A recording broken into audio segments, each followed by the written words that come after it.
ఈరోజు ప్రచారం చేసినట్టుగా డంబాచారం చెప్పినట్టుగా నరేంద్ర మోడీకి కూడా 200 సీట్లు దాటే పరిస్థితి లేదు.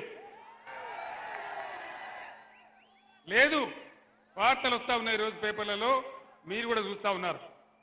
నేను మీ అందరిని ఒకటే కోరుతా ఉన్నా, ఈ మోకాలో ఇయ్యాల తెలంగాణలో పార్లమెంట్ సీట్లన్నీ మనమే గెలిస్తే పేగులు దిగేదాకా కొట్లాడేది ఒకటే ఒక పార్టీ, బీఆర్ఎస్ పార్టీ.